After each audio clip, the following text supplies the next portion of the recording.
SFIക്കെതിരെ കേരളത്തിലെ ലഹരി മാഫിയ സംഘത്തിൻ്റെ വക്താക്കളാണ് SFIക്കെതിരെ ആണ് എന്നുള്ള നിലയിലുള്ള ചർച്ചയുമായി ഇനി ചിലർ വരാനുണ്ട്, ഇനിയും ബാക്കിയുള്ള ആളുകൾ ആരൊക്കെ എന്ന് ഞങ്ങൾക്ക് ധാരണയുണ്ട് എന്ന് ഞങ്ങൾ അന്ന് തന്നെ പറഞ്ഞിരുന്നു.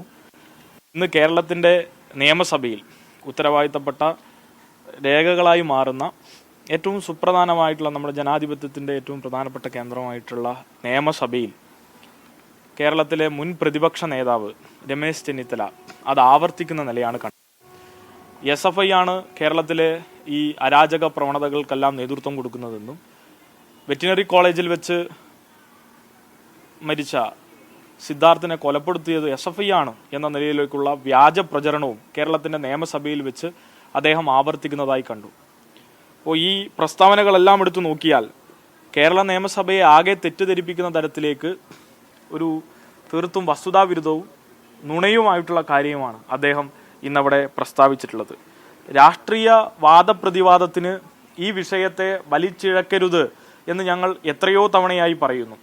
MM ഹസനും VD സതീശനും ആവർത്തിച്ചത് അതുപോലെ അദ്ദേഹം ആവർത്തിക്കുകയാണ് ചെയ്തത്. അതിൽ ചില വാക്കുകളും ചില വിഷയങ്ങളും പ്രത്യേകമായി കൂട്ടിച്ചേർത്തു എന്ന് മാത്രം. അതിൽ ഞങ്ങൾക്ക് പ്രധാനമായി പറയാനുള്ളത് CBI ഇവരുടെ കോൺഗ്രസിൻ്റെ, യൂത്ത് കോൺഗ്രസിൻ്റെ, KSUവിൻ്റെ സകലമാന വലതുപക്ഷ പാർട്ടികളുടെയും സമരത്തിൻ്റെ ഭാഗമായി CBIയെ വിളിച്ചു കൊണ്ടുവന്ന് അന്വേഷണം നടത്തി സിദ്ധാർത്ഥിൻ്റെ വിഷയത്തിൽ. അവസാനം CBIയുടെ റിപ്പോർട്ട് എന്താണ്? രാഷ്ട്രീയ പ്രേരിതമല്ലാത്ത SFI എന്ന വിദ്യാർത്ഥി പ്രസ്ഥാനത്തെ കൂട്ടിച്ചേർക്കാൻ കഴിയില്ല എന്ന് അവർ അസന്നിഗ്ധമായി അതിൽ റിപ്പോർട്ടിൽ ചേർത്തു. SFIക്ക് ആ നിലയിൽ ബന്ധമില്ല എന്ന് തന്നെ അവർ ആവർത്തിച്ചു പറഞ്ഞു. CBI പറഞ്ഞു, ഇവർക്ക് വിശ്വാസമുള്ള ഇവരുടെ CBI എന്ന് ഇവർ ഇപ്പോഴും വിശ്വസിക്കുന്ന ആ നിലയിൽ രാജ്യത്തെ പ്രധാനപ്പെട്ട ഒരു അന്വേഷണ ഏജൻസി പറഞ്ഞല്ലോ.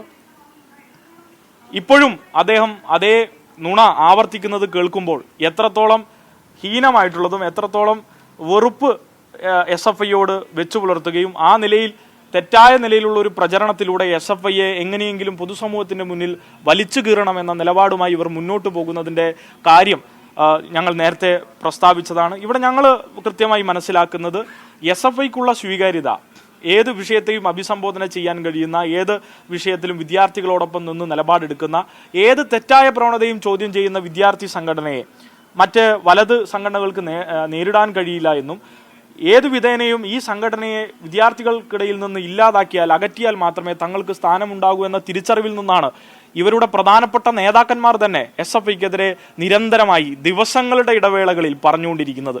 ഇന്നലെയും മെഞ്ഞാന്നുമായി പറഞ്ഞു, ഇന്ന് പറയുന്നു, ഇനി ആരൊക്കെ ബാക്കിയെന്ന് കാണണം. അതിൽ തന്നെ ബഹുമാനപ്പെട്ട ഒരു MLAയും റോജി M. ജോൺ MLAയും ഇതേ കാര്യം ആവർത്തിക്കുന്നതായി കേട്ടു. കേരളത്തിന്റെ പൊതുസമൂഹം ഒരുപാട് തവണ ചർച്ച ചെയ്ത് തള്ളിക്കളഞ്ഞ നുണകളുടെ ഒരു അശരിവാദം പോലെ വിദ്യാർത്ഥി പ്രസ്ഥാനത്തിനെതിരെ എല്ലാ ഘട്ടത്തിലും ആവർത്തിച്ച് പറഞ്ഞുകൊണ്ടിരുന്ന ഈ കള്ളത്തെ എത്ര തവണയാണ് വീണ്ടും വീണ്ടും ചർച്ചയ്ക്ക് ഇവർ വിധേയപ്പെടുത്തുക? ആ നുണ കേരളത്തിലെ പൊതുസമൂഹവും വിദ്യാർത്ഥി സമൂഹവും തള്ളിയതാണെന്നിരിക്കെ അതിനെ ഒരു പൊതു പ്രതീതി ഉണർത്തി ഒരു പൊതുസമ്മതി ഉണ്ടാക്കിയെടുക്കാനുള്ള ഒരു വലിയ പ്രയത്നവും വലിയ പ്രചണ്ഡമായുള്ള പ്രചരണവുമാണ് അവർ നടപ്പിലാക്കിക്കൊണ്ടിരിക്കുന്നത്.